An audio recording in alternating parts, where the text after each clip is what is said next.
In the famous poem, "'Twas the Night Before Christmas" by Clement Clarke Moore, we find a tranquil scene within a family's home on Christmas Eve as they peacefully slumber. The children are nestled in their beds, dreaming of sugar plums dancing in their heads. And similarly, fantasy football managers eagerly awaited the NFL season start. After months of preparation, the mock drafts, the research, the projections, the heated debates. And yet, as the NFL season commenced, many are jolted from their dream world, from their what could happen to reality, as they begin to unwrap their metaphorical gifts on the equivalent of Christmas Day, NFL Week 1 is the equivalent of Christmas Day, and it's time to delve into the realm of these crucial stats from week 1 that will lead us into week 2 and beyond for victory. So let's get into it.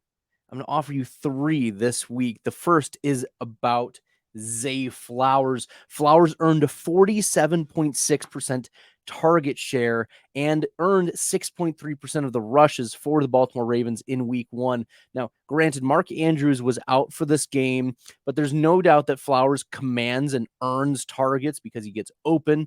And then he's also schemed touches, right? We saw a couple rushes and end arounds for Zay Flowers, but this is a big deal. Like, this 47.6% of targets is a big deal because there were only 6 wide receivers who had games like this last year. That was Garrett Wilson, DeAndre Hopkins, Drake London, CeeDee Lamb, Devontae Adams, and Chris Olave. Not only did Flowers earn this astronomical target share, but he also led all wide receivers in missed tackles forced, and he was 4th among all wide receivers in week 1 in yards after the catch.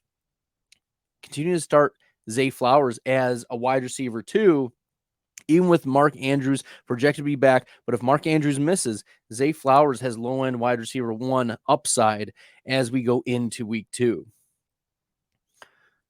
Stat number 2, Breece Hall averaged 13.1 yards after contact per attempt in his first game back from the ACL tear. And that is the highest single game average among running backs with at least 5 carries in a game since Breece Hall of week 7 in 2022, where he averaged 15.5 yards after contact per attempt. And even though Dalvin Cook earned more carries, played more snaps, and ran more routes in this first game of the season, it's clear that Breece Hall is the more dynamic running back. We knew this about Breece Hall. Now, even though Aaron Rodgers is out for the season with his Achilles tear, it's devastating. It hurts me on the inside. Breece Hall is not going to move the needle for him because he dominated last year when Zach Wilson was the quarterback. Breece Hall averaged 19.2 fantasy points per game on only a 55.4% snap share in Zach Wilson-led games. So he did not have a stranglehold of the snap share. No. Like, Michael Carter and others were still getting some snaps. But Breece Hall, even in a slight majority, was absolutely crushing. 19.2 fantasy points per game is low end to mid running back 1 status per week.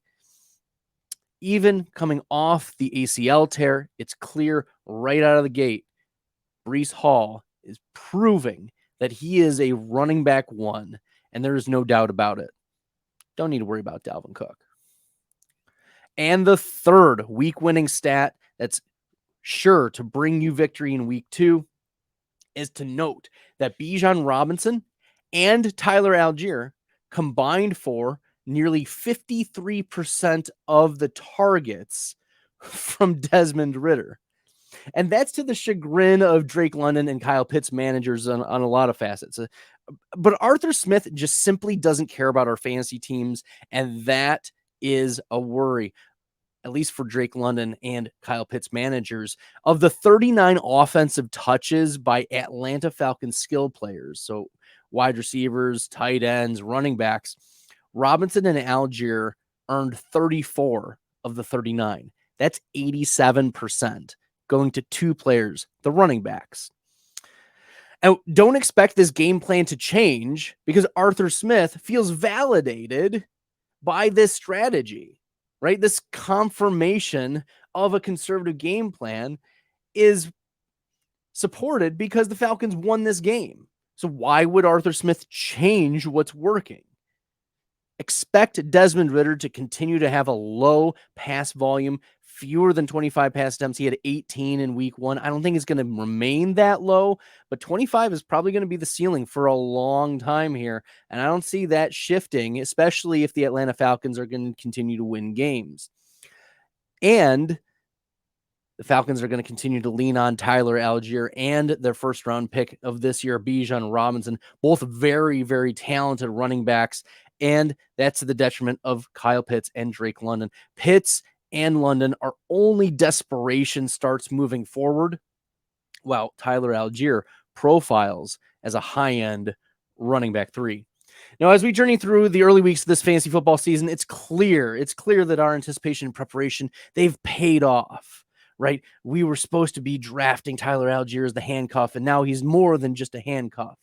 And we should have been a little concerned about the Arthur Smith volume play for both the existence of Drake London and Kyle Pitts in this offense. But just as the children in the Clement Clark Moore's poem eventually woke up on Christmas Day to their surprises, we too have unveiled some intriguing fantasy football revelations, right? Players like Zay Flowers, Breshad Hall, Bijan Robinson, Tyler Algier have emerged as key figures in their respective teams, offering us valuable insights into potential fantasy success. Keep an eye on these week-winning stats and use them to your advantage as we head into week 2 and beyond. By staying informed and making informed roster decisions, you can ensure optimal performance for your fantasy football team throughout the season. That's it for tonight. Thanks so much, everyone. I'm Bradley Stalder. You can follow me on Twitter at FFStalder. Make sure you hit that subscribe button on the Player Profiler channel. Till next time, good luck with week 2, everyone.